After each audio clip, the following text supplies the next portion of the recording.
आज दिनांक 11 सप्टेंबर आजच्या प्रवचनाचा विषय चिकित्सा मर्यादेपर्यंतच करावी. भगवंत आपलासा करून घेण्याचा प्रयत्न करावा.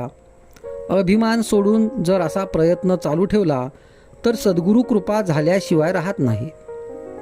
अमुक एक साधन करीत जा म्हणून सद्गुरूने सांगितले. आपण ते अट्टहासाने करू लागलो, पण आपले विचार जर आहेत तसेच राहिले तर भगवंताचे प्रेम येणार कसे? 4-5 वर्षे खूप कष्ट केले, विषय बाजूला ठेवले, पण अजून कसा अनुभव येत नाही असे म्हणू लागलो तर साधनाचा जोर कमी होतो आणि निष्ठा घसरायला लागते.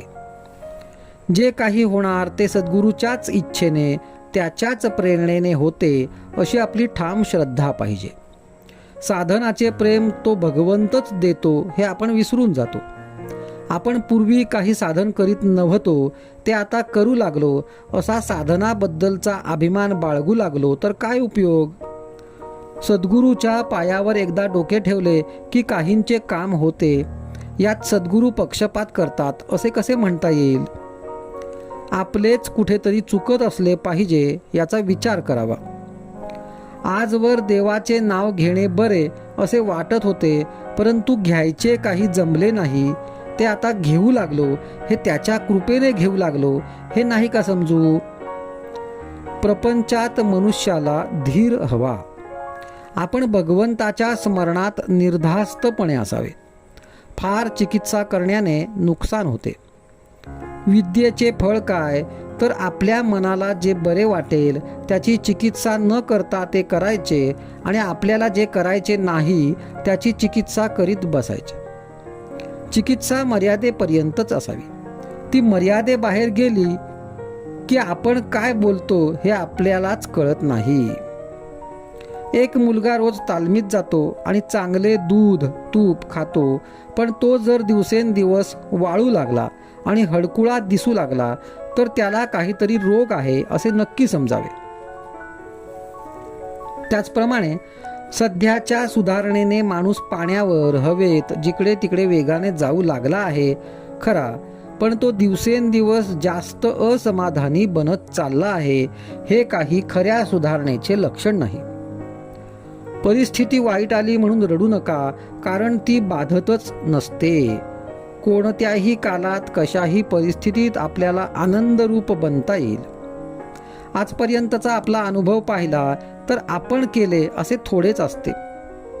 म्हणून परिस्थितीबद्दल फारशी काळजी न करता आपण आपले कर्तव्य तेवढे करावे. आपल्या वृत्तीवर परिणाम होऊ देऊ नये. अभ्यास केला तर थोड्या दिवसात हे साधेल. आजचा सुविचार: करता राम आहे असे ज्याला वाटले त्याने सर्व काही साधले.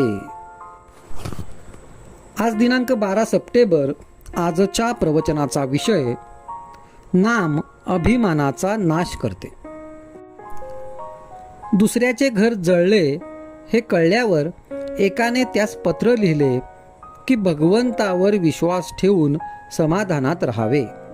पुढे त्याचे स्वतःचे पैसे बँकेत होते ते बुडाले तेव्हा तो रडू लागला. लोका सांगे ब्रह्मज्ञान, आपण कोरडे पाषाण असे नसावे. जे आपण दुसऱ्यास सांगतो तेच आपण आपणास सांगावे. माझे करते पण मेल्याशिवाय भगवंत प्रसन्न होणार नाही. प्रत्येक कर्माचे वेळी त्याचे स्मरण करूया.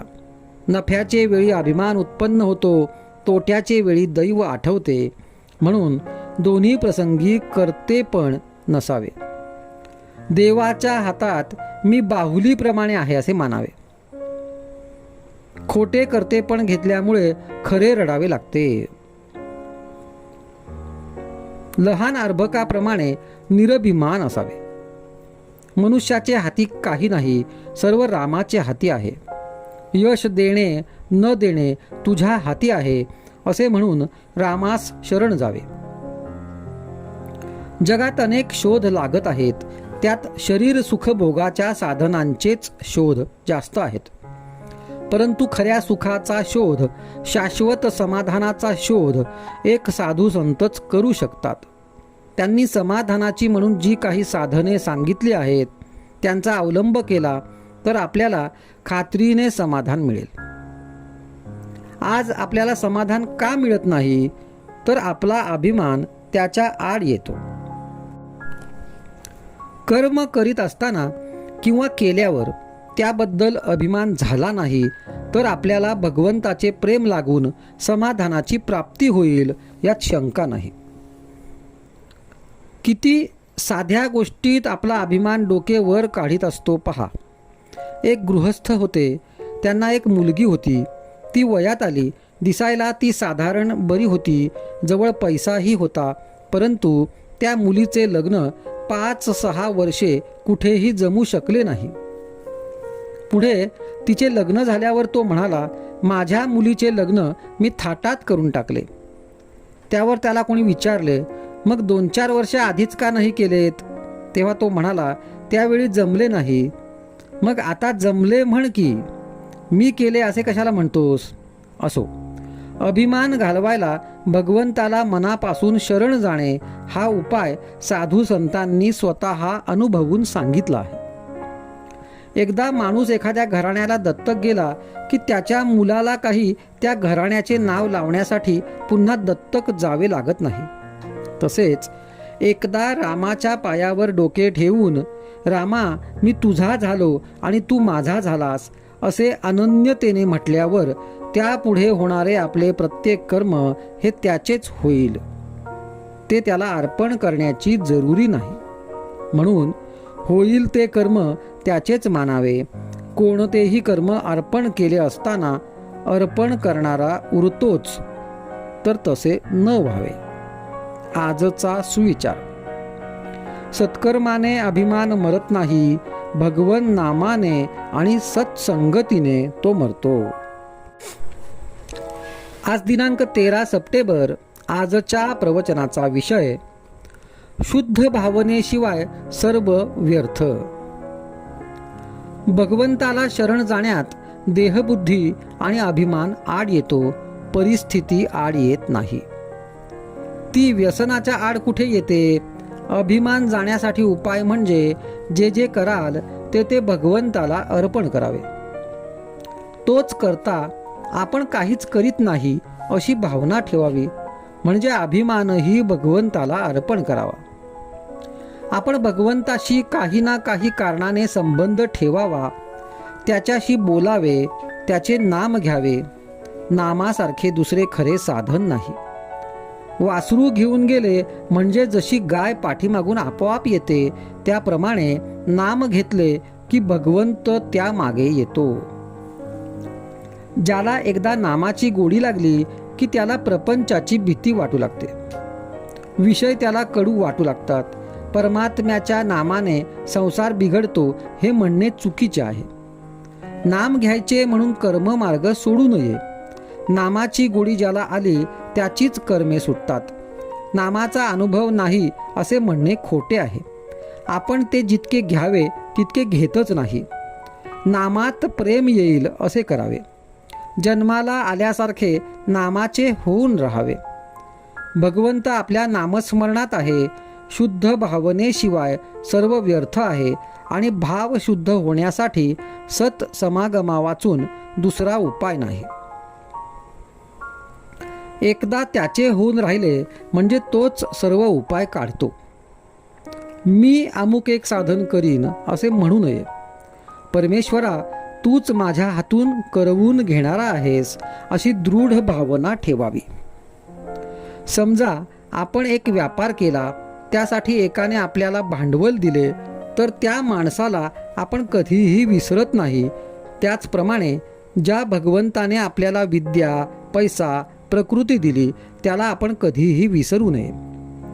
भगवंत हा सहज साध्य आहे, सुलभ साध्य नाही. निसर्गाने जे आपल्याकडे येते ते सहज होय. म्हणून सहज साध्य याचा अर्थ फलाची अपेक्षा नसणे आणि कर्तव्याचा अभिमान नसणे हा समजावा. भगवंताने आपल्याला ज्या स्थितीत ठेवले आहे त्यात समाधान मानून त्याचा विसर पडू न द्यावा. जो स्वतःपासून दूर आहे त्याला भगवंत दूर आहे. जो बाह्य दृष्टीने पाहतो त्याला भगवंत दूर आहे, जो अंतरंग पाहतो त्याला तो जवळ आहे. आपण मनुष्य जन्माला आलो हीच आपण भगवंताचे होण्याची खूण आहे. भोग आणि दुःख यात वेळ न घालविता भगवंताकडे लक्ष दिले पाहिजे. याच जन्मात सुविचाराने आणि सद्बुद्धीने भगवंत आपलासा करणे हेच आपले खरे कर्तव्य आहे. याकरिताच सतत त्याचे ध्यान करावे आणि मनातून आपले भगवंताशी नाते जोडून ठेवावे. यासारखा दुसरा सुलभ उपाय नाही. आजचा सुविचार: तुझ्या नामात मला गोडी दे, हेच भगवंताजवळ मागावे. आज दिनांक 14 सप्टेंबर. आजच्या प्रवचनाचा विषय सत्पुरुषाची लक्षणे.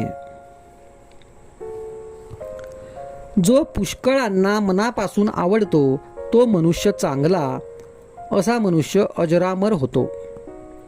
तो निस्वार्थीपणाने राहून मनावर संयम ठेवतो. स्वतःच्या स्वार्थासाठी दुसऱ्याला बुडविण्याचा दुष्टपणा त्याच्याकडून होणेच शक्य नाही. असा सत्पुरुष म्हाताऱ्याला म्हातारा, पुरुषाला पुरुष, बाईला बाई, मुलाला मुलासारखे दिसतो. म्हणजेच तो ज्याप्रमाणे असेल त्याप्रमाणे त्याच्याशी वर्तन असते. असा मनुष्य कोणाविषयी काही निंदा किंवा स्तुती बोलत नाही. मान घ्यायला योग्य असूनही मानाची अपेक्षा तो करीत नाही. स्वतःच्या विकारांवर त्याचा पूर्ण ताबा असतो आणि दुसऱ्यांच्या दुःखात तो त्यांना सुख देण्याचा प्रयत्न करीत असतो. तो सहज अवस्थेत राहतो, म्हणजेच उपाधीमुळे बांधला जात नाही. असा योगी मनुष्य खरोखरच मुक्त समजावा.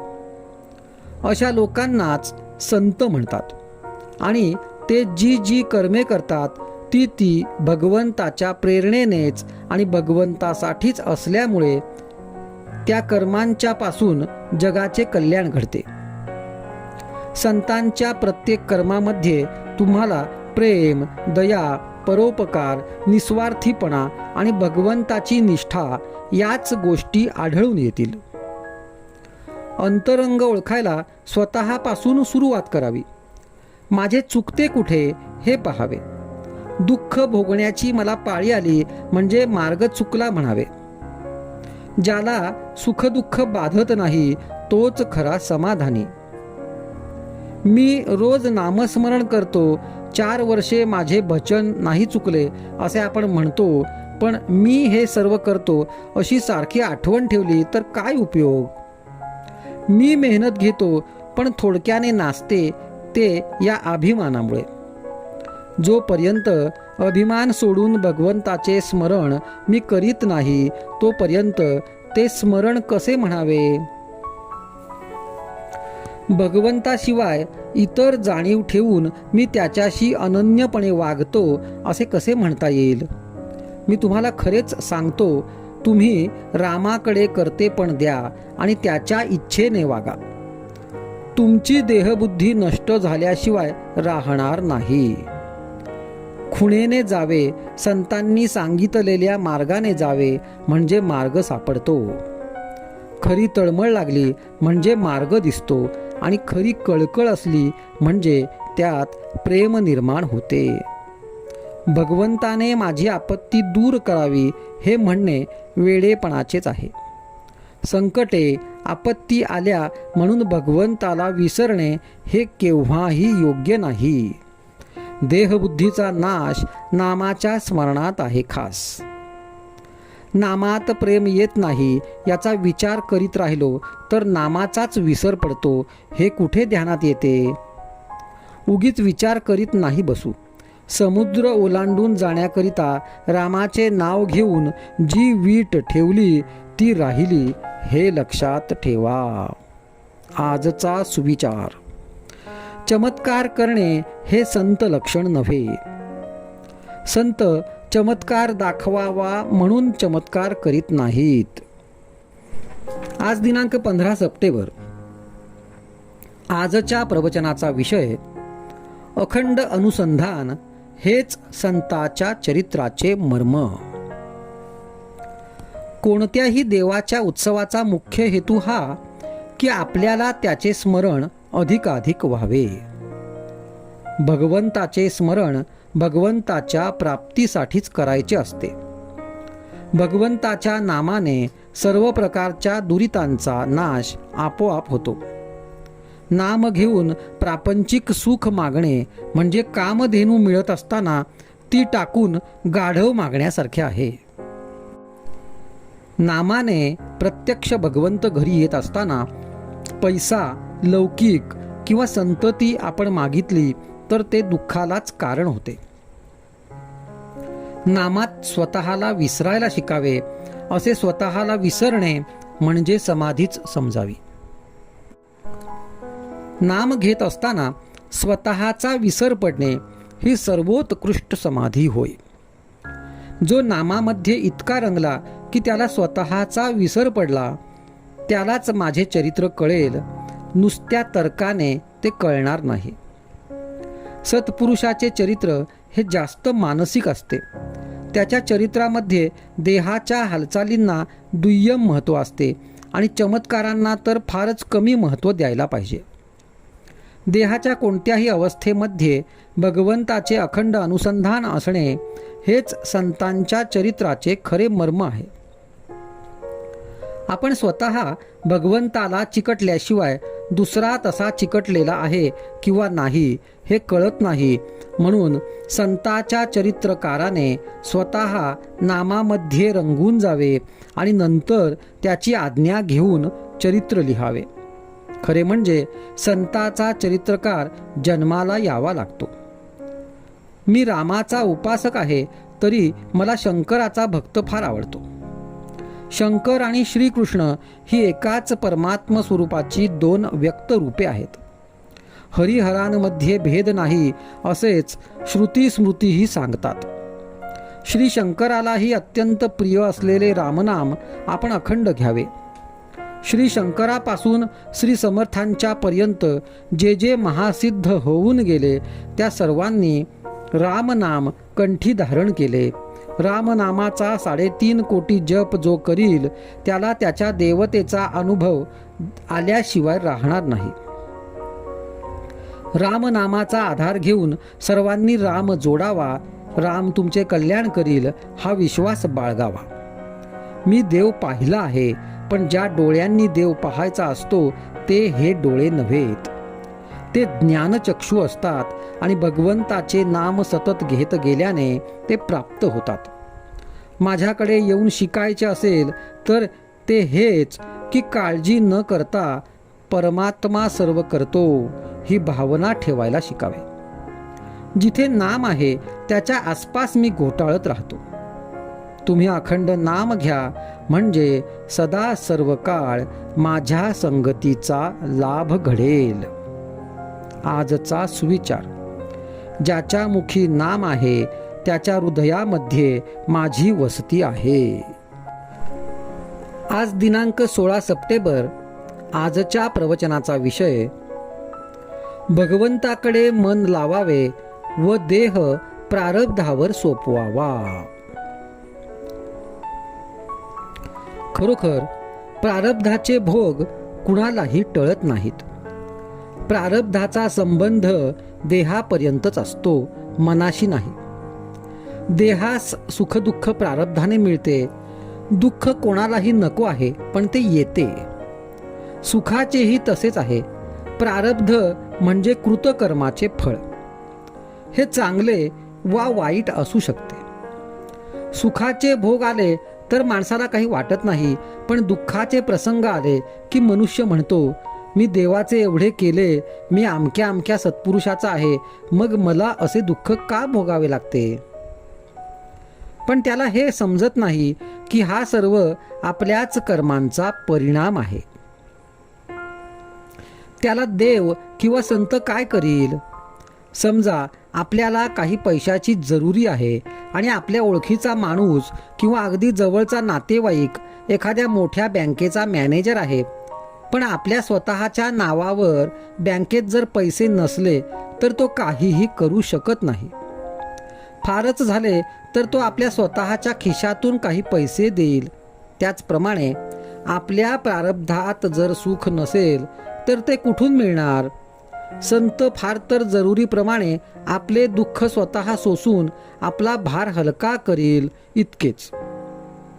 म्हणून आपल्या प्रारब्धाने आलेल्या बऱ्या वाईट गोष्टी देहाने भोगाव्या आणि मनाने भगवंताचे स्मरण ठेवावे. खरा भक्त हा देहाला विसरलेला असल्याने देहाचे भोग भोगणे वा न भोगणे या दोन्हीची त्याला फिकीर नसते, म्हणून तो भोग टाळीत नाही. मनुष्याच्या देहाच्या अवयवात जसा कमी जास्तपणा असतो त्याचप्रमाणे मनुष्याचे विकार आणि गुण पूर्वजन्माच्या संस्काराप्रमाणे म्हणजेच प्रारब्धाप्रमाणे कमी जास्त प्रमाणात येतात. आपल्या देहाला होणारे भोग आपल्या कर्माचेच फळ असते, पण ते अमुक कर्माचे फळ आहे असे कळत नसल्यामुळे आपण त्याला प्रारब्ध असे नाव देतो. जगातल्या घडामोडी जशा चालतात तशाच आपल्या सर्व गोष्टी प्रारब्धानेच चालतात. आपल्याला येणाऱ्या आपत्ती आपल्या प्रारब्धाच्या असतात, त्या भगवंताच्या नसतात. त्या पाहुण्यासारख्या असतात, त्या जशा येतात तशा जातात देखील. आपण होऊन त्या आणू नयेत आणि प्रारब्धाने आल्या तर त्यांना घाबरू नये. प्रारब्धाची आणि ग्रहांची गती देहापर्यंतच आहे, मनाने भगवंत भजायला त्यांची आडकाठी नाही. जो संताची किंवा सद्गुरूची आज्ञा पाळतो त्याचे प्रारब्ध हे प्रारब्ध रूपाने राहत नाही. भगवंताच्या अनुसंधानाची सवय लावून घ्यावी म्हणजे आपण प्रारब्धावर विजय मिळविल्यासारखेच आहे. आजचा सुविचार. भगवंताचा जो झाला त्याला देह प्रारब्धावर टाकता आला. आज दिनांक 17 सप्टेंबर. आजच्या प्रवचनाचा विषय परमेश्वर प्राप्तीची तळमळ हवी. परमेश्वर आपल्याला खरोखरच हवा आहे का? आणि तो कशासाठी? बाकी एवढे कष्ट करून तुम्ही इथे येता तेव्हा भगवंत तुम्हाला नको आहे असे कसे होईल? तुम्हाला खात्रीने तो हवा आहे, पण कशासाठी? तर आपला प्रपंच नीट चालावा म्हणून. असे जरी असले तरी त्यात वाईट नाही, त्यातूनच आपल्याला पुढचा मार्ग सापडेल. परंतु केवळ परमेश्वरासाठीच परमेश्वर हवा असे ज्याला वाटत असेल तो खरोखर भाग्यवान होय. मोठमोठ्या साधुसंतांना खरोखरच तशी नड भासली. त्यांनी मग परमेश्वर आपलासा करून घेतला. तुकाराम, रामदास यांना एका परमेश्वरा वाचून दुसरे काहीही हवेसे वाटले नाही. भगवंताची नड फक्त संतांनाच निर्माण होऊ शकते. रामदासांना परमेश्वराच्या उपदेशाची फार गरज भासू लागली. त्यांनी आपल्याला उपदेश करण्यासाठी मोठ्या भावाला विनविले, परंतु भाऊ म्हणाला, बाळ तू अजून लहान आहेस. रामदासांची तळमळ शमली नाही. त्यांनी लग्नाच्या आधीच पळ काढला. देवाच्या ध्यासात 12 वर्षे घालविल्यावर परमेश्वराने त्यांना उपदेश दिला. तेव्हाच त्यांची तळमळ शांत झाली. परमेश्वराची प्राप्ती ही वयावर, श्रीमंतीवर, जाती धर्मावर अवलंबून नाही, ती एका तळमळीवरच अवलंबून असते. ही तळमळ असणे अत्यंत जरुरीचे आहे. ती तळमळ जर कशाने लागत असेल तर केवळ एका शरणागतीनेच होय. रामदासांनी रामाच्या पायावर डोके ठेवून सांगितले की रामा, तुला मी देह अर्पण केला आहे, आता याची मला गरज नाही. तुझ्या वाचून जगणे मला अशक्य आहे. एवढे प्रेम, एवढे आपलेपण, एवढी तळमळ असल्यावर परमेश्वर किती वेळ दूर उभा राहणार? परमेश्वर अत्यंत अल्पसंतुष्ट आहे. आपण त्याच्याजवळ 1 पाऊल पुढे गेलो तर तो 2 पावले आपल्याजवळ येईल, परंतु आपल्याला त्याच्याकडे जायची तळमळच लागत नाही. आपले विकार, आपला अहमपणा, आपली देहबुद्धी आपल्याला मागे खेचते. या सर्वांचे बंध तोडून जो भगवंताकडे जातो तो पुन्हा मागे फिरत नाही. परमेश्वर मातेसारखा अत्यंत प्रेमळ आहे.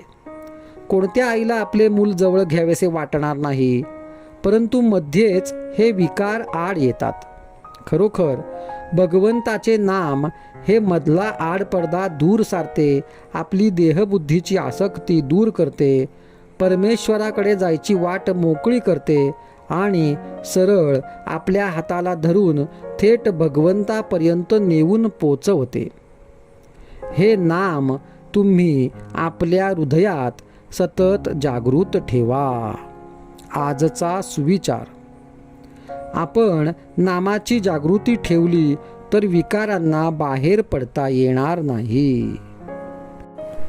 आज दिनांक 18 सप्टेंबर. आजच्या प्रवचनाचा विषय गोंदवल्याच्या रामाचे वैशिष्ट्य. प्रत्येकाने गोंदवल्याच्या रामाचे एकदा तरी दर्शन घ्यावे असे मला फार वाटते.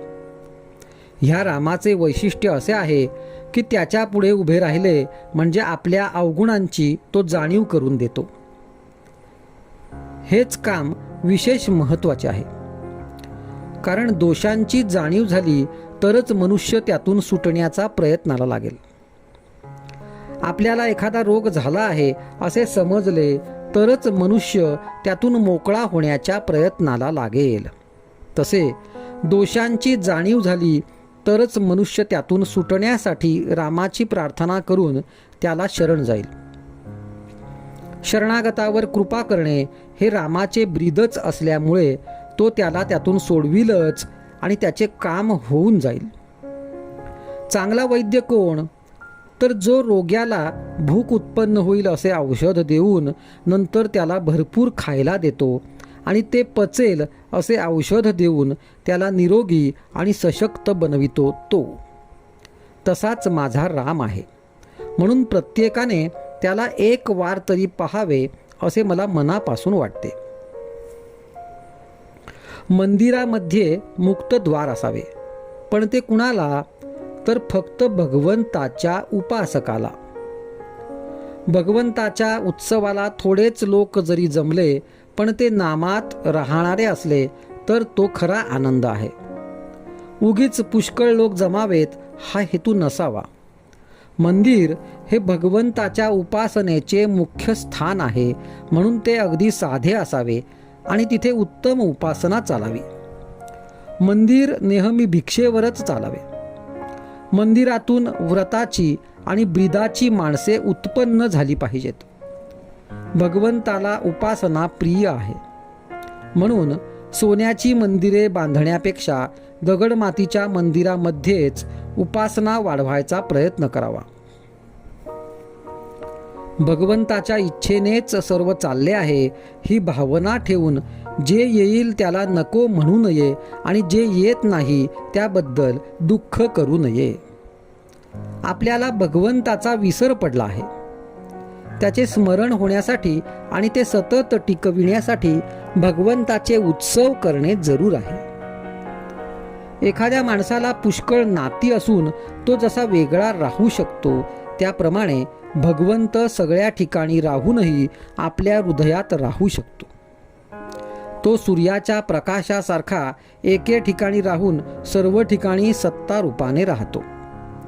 ज्याची भावना खरी शुद्ध म्हणजे निसंशय असते त्याला दगडाची मूर्ती देखील देव बनते. भावना मात्र 100 नंबरी पाहिजे, ती मध्ये भेसळ उपयोगाची नाही. आतमध्ये भगवंताचे अनुसंधान ठेवून बाहेर वृत्ती आवरण्याचा जो प्रयत्न करेल त्याला परमार्थाचा अनुभव फार लवकर येईल. नामाचा अनुभव जसा नामातच घ्यायचा असतो तसा भगवंताचा अनुभव अनुसंधानात येतो. आजचा सुविचार. उपासक देहाला विसरला की उपास्य मूर्तीमध्ये त्याला जिवंतपणा अनुभवाला येऊ लागेल. आज दिनांक 19 सप्टेंबर. आजच्या प्रवचनाचा विषय भगवंताचे होण्यानेच काळाच्या पलीकडे जाता येते.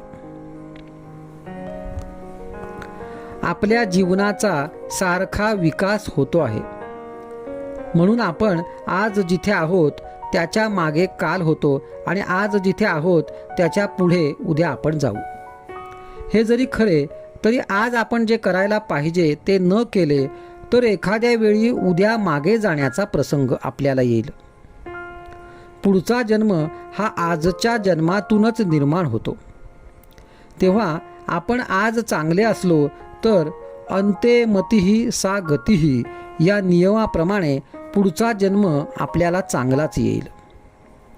काळ मुख्यतः 3 प्रकारचा असतो: कालचा, आजचा आणि उद्याचा. जो काळ होऊन गेला तो काही केले तरी परत येणार नाही, म्हणून त्याची काळजी करू नये. एखाद्याचे कोणी गेले तर आपण त्याला असे सांगतो की अरे एकदा गोष्ट होऊन गेली, आता काय त्याचे, आता दुःख न करणे हेच बरे. हे जे तुम्ही लोकांना सांगता तसे स्वतः वागण्याचा प्रयत्न करा.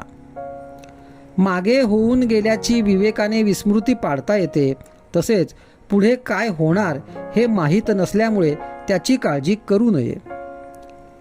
आजचे आपले कर्तव्य आपण केल्यानंतर जे व्हायचे ते होणारच, म्हणून स्वस्थ बसावे.